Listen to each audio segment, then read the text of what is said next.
అందరికీ నమస్కారం. ప్రభుత్వ పథకాల అప్డేట్స్ ముఖ్యంగా రేషన్ కార్డులకు సంబంధించి ప్రతి డౌట్ క్లియర్ చేస్తూ, ప్రతి అప్డేట్ అందిస్తూ మన ఛానల్‌లో వీడియోస్ అయితే వస్తుంటాయి. మీకు రేషన్ కార్డు వచ్చే వరకు సూచనలు, సలహాల కోసం మన ఛానల్‌లో వస్తున్న వీడియోస్‌ని అయితే లైక్ చేస్తూ ఉండండి, సబ్స్క్రైబ్ చేసుకోండి. ఇక వివరాలకెళ్తే కొత్త రేషన్ కార్డుల కోసం తెలంగాణ ప్రజలందరూ కూడా ఎన్నో ఇబ్బందులు అయితే ఎదుర్కొంటున్నారు. ఇటు ఎంఆర్ఓ ఆఫీస్ చుట్టూ, ఇటు మీ సేవల చుట్టూ, మరి ఇటు గ్రామాల్లో సమగ్ర కుటుంబ సర్వేలో, ప్రజావాణిలో, ప్రజాపాలనలో ఎన్నోసార్లు అప్లై చేసుకుంటూ మరి రేషన్ కార్డు ఎప్పుడు ఇస్తారా అని చెప్పి ఎదురు చూస్తున్నారు. ఎందుకంటే ప్రతి సంక్షేమ పథకానికి ఇటు ఇందిరమ్మ ఇళ్ళకి కానీ, రైతు భరోసా, రుణమాఫీకి కానీ, హెల్త్ కార్డ్స్ కానీ ప్రతి సంక్షేమ పథకానికి ఈ రేషన్ కార్డు అడుగుతున్నారు. అదిగాక త్వరలో సన్నబియ్యం కూడా ఇస్తామంటున్నారు. కాబట్టి ఈ రేషన్ కార్డుకి అత్యంత ప్రాముఖ్యత అయితే కలిగి ఉన్నది.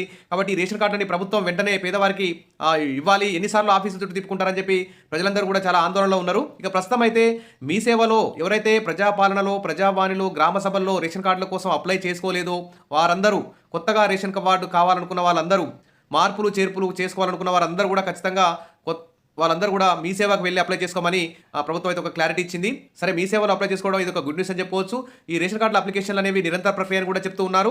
మరి ఇప్పుడు ఎలక్షన్ కోడ్ ఉంది కాబట్టి మార్చి 15 తర్వాత అందరికీ కొత్త రేషన్ కార్డులు అయితే వచ్చే అవకాశం ఉంది. అందరూ కూడా ఎవరైతే ప్రజాపాలనలో, గ్రామ సభల్లో, వార్డు సభలో అప్లై చేసుకోలేదో వారందరూ కూడా మీ సేవలో వెళ్ళి అప్లై చేసుకోండి. ఇక మరి కొంతమంది వివాహమైన వాళ్ళు, తర్వాత భార్యాభర్తలు వేరువేరుగా అయిన వాళ్ళు ఇలా మరి కొత్త రేషన్ కార్డు పొందాలంటే పాత రేషన్ కార్డు నుంచి వారి పేరు తొలగించుకోవాల్సి ఉంటుంది. ఇక ఎవరైనా పుట్టితే వాళ్ళని యాడ్ చేసుకోవాల్సి ఉంటుంది, ఎవరైనా మరణిస్తే వారిని తొలగించుకోవాల్సి ఉంటుంది. ఈ విధంగా అడ్రస్ చేంజ్ కానీ ఈ విధంగా చాలా సమస్యలు అయితే ఉన్నాయి. దీనికి సంబంధించి పూర్తి వివరాలు ఇక్కడైతే చూద్దాం. మరి మీ సేవ కొత్త కార్డు ఎవరైనా కావాలనుకుంటే మాత్రం అంటే పేరు తొలగించుకోవాలంటే ఖచ్చితంగా ఎంఆర్ఓ ఆఫీస్కి వెళ్ళి తొలగించుకున్న తర్వాతనే ఆఫ్లైన్లో అప్లికేషన్ పెట్టుకుంటే ఎంఆర్ఓ ఆఫీస్ వాళ్ళు తొలగిస్తారు ఆ పేరుని. తొలగించిన తర్వాత మీ సేవకు వెళ్తే కొత్త రేషన్ కార్డు అయితే అప్లై చేసుకోవడానికి అవకాశం అయితే వస్తుంది. దీనికి సంబంధించి పూర్తి వివరాలు ఇక్కడ చూద్దాం. కొత్త రేషన్ కార్డు తంట సివిల్ అంటే ఎంఆర్ఓ ఆఫీసులకి పరుగు. ఇక్కడ వేరు కాపురాలు పెట్టిన దంపతులకు వచ్చిన కష్టాలు, రేషన్ కార్డు దరఖాస్తుల కోసం తిప్పలు, తల్లిదండ్రుల కార్డుల్లో మరి పిల్లల పేర్లు తొలగిస్తేనే, అంటే పెళ్ళైన వారి తల్లిదండ్రుల కార్డుల్లో ఇప్పుడు పెళ్ళైన జంట ఉందనుకోండి, వాళ్ళ కొడుకు కోడలు, వాళ్ళ పేర్లు తొలగిస్తేనే మళ్ళీ ఆ కొడుకు కోడలికి కొత్త కార్డు వచ్చే అవకాశం ఉంది. కాబట్టి సివిల్ సప్లై ఆఫీసులకి, ఎంఆర్ఓ ఆఫీసులకి అయితే ఇక్కడ జనాలందరూ కూడా పరుగు పెడుతున్నారు. ఇక సివిల్ సప్లై ఆఫీస్లో జనాలు కూడా చాలా రద్దీ అయితే పెరిగిపోతుంది. 5 ఏళ్ల క్రితం వివాహమైన రజితకు 2 పిల్లలు, భర్త శ్రీనివాస్ ప్రైవేట్ కంపెనీలో ఉద్యోగి. ఉదాహరణ చూస్తే మాదన్నపేటలో నివాసం. ఈ కుటుంబానికి రేషన్ కార్డు లేదు. ప్రభుత్వం కొత్త రేషన్ కార్డుల కోసం దరఖాస్తు స్వీకరిస్తుండటంతో మీ సేవా కేంద్రం ఆన్లైన్ ద్వారా నమోదుకు ప్రయత్నించారు. ఆన్లైన్ దరఖాస్తులో ఆధార్ నెంబర్ కొట్టగానే ఇప్పటికే ఆహార భద్రతా కార్డు లబ్ధిదారుగా చూపించింది. అంటే భర్త శ్రీనివాస్ ఆధార్ నెంబర్ కూడా అదే పరిస్థితి ఎదురైంది. పెళ్లి కాకముందు వారు తల్లిదండ్రుల రేషన్ కార్డులో సభ్యులుగా ఉన్నారు. ఆ కార్డుల్లో సభ్యులుగా తొలగిస్తే తప్ప కొత్తగా దరఖాస్తులకు సాధ్యం కాదని మీ సేవా సెంటర్ నిర్వాహకులు అయితే స్పష్టం చేస్తున్నారు. దీంతో తల్లిదండ్రుల రేషన్ కార్డులోంచి తమ పేర్లు తొలగించేందుకు దరఖాస్తు చేసుకున్నారు. మరి పేర్లు తొలగించేంత వరకు కొత్త కార్డుల కోసం దరఖాస్తులు చేసుకునే అవకాశం అయితే లేకుండా పోతుంది. ఇది ఒక రజిత శ్రీనివాస్ దంపతులకు ఎదురైన సమస్య కాదు. నగరంలో, రాష్ట్రం మొత్తం కూడా కొత్తగా కాపురం పెట్టి కొత్తగా పెళ్ళైనటువంటి అన్ని కుటుంబాల పరిస్థితి ఇలాగే ఉంది. కాబట్టి మరి కొత్తగా వివాహమై వేరుపడిన కుటుంబాలకు కొత్త రేషన్ కార్డు కోసం దరఖాస్తులు అయితే తిప్పలైతే తప్పడం లేదు. మరి తల్లిదండ్రుల కుటుంబాల రేషన్ కార్డు నుంచి వీరి పేర్లు తొలగిస్తే కానీ కొత్త రేషన్ కార్డుల కోసం దరఖాస్తు చేసుకునే పరిస్థితి అయితే కలగట్లేదు. కాబట్టి అందుకోసమే ఆన్లైన్లో కొత్తగా అప్లై చేసుకోవాలంటే దరఖాస్తు ప్రక్రియ అయితే ముందుకు సాగడం లేదు. దీంతో మరి పేర్లు తొలగించుకునేందుకు, దరఖాస్తు చేసుకునేందుకు ఇటు ఎంఆర్ఓ ఆఫీస్ చుట్టూ, సివిల్ సప్లై ఆఫీసుల చుట్టూ జనాలు అయితే బారులు తీరుతున్నారు. ఇక్కడ పనులు మానేసి ఎన్నిసార్లు ఆఫీసు చుట్టూ తిప్పుకుంటారో ఏమో అని చెప్పి ప్రజలందరూ గగ్గోలు పెడుతున్నారు.